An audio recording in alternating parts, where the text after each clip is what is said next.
लकल हम्दि या अल्लाह अस्सलातु वस्सलामु अलैका या रसूल अल्लाह अम्मा बाद। सिलसिला है नाजरीन के सवालों के जवाब देने का। नाजरीन में से एक ने हमारे किसी वीडियो के कमेंट्स में अपना ख्वाब बयान किया है कि हमने ख्वाब में देखा है घर गिरते हुए। तो कोई अगर ख्वाब में घर गिरते हुए देखा तो क्या इसकी ताबीर होगी? आइए तवज्जो के साथ सुनिए।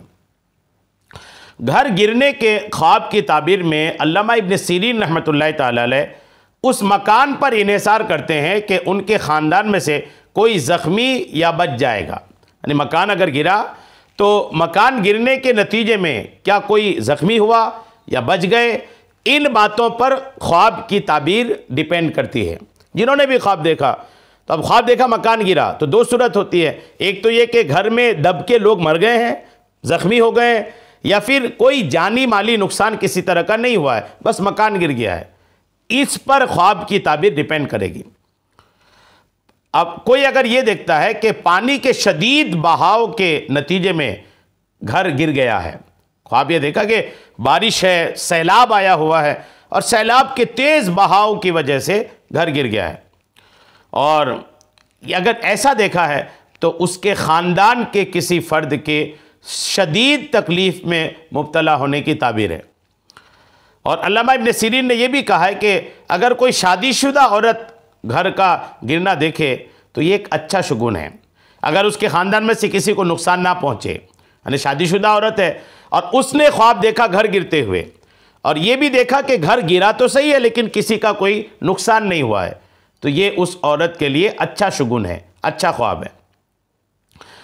अगर ये ख्वाब देखने वाला ये देख रहा है कि वो ख्वाब में घर बना रहा है और वो गिर जाए, घर बनाते हुए देखा और फिर ये देखा कि जो बनाया उसने घर ना, वो घर गिर गया, तो ये अल्लाह ताला की नाफरमानी, गुनाह करने और माल में बरकत ना करने की पहचान है।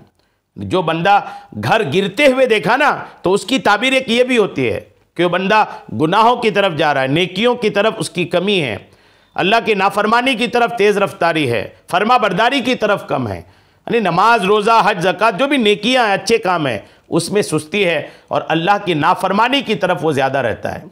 तो जिसने भी घर गिरते हुए ख्वाब में देखा है उसे अपनी ज़िंदगी को चेक करना चाहिए कि कहीं आप अल्लाह की नाफरमानी तो नहीं कर रहे हैं, उसके रसूल की नाफरमानी तो नहीं कर रहे हैं। अगर आप अल्लाह रसूल की नाफरमानी कर रहे हैं तो आज ही इसी वक्त ही तौबा कर लें और नेकियों की तरफ आ जाएं कि इस ख्वाब के ज़रिए से आपको होशियार किया जा रहा है कि आपका नुकसान बढ़ सकता है दुनिया में भी, आखिरत में भी। इसलिए अल्लाह की नाफरमानी से रुजू कीजिए, पलटिए और अल्लाह की फरमाबरदारी की तरफ आ जाइए। उम्मीद है आपको बात समझ में आ गई होगी। अल्लाह करीम हम सबको अच्छे ख्वाब और अच्छे ख्वाबों की अच्छी ताबीरें अता फ़रमाए।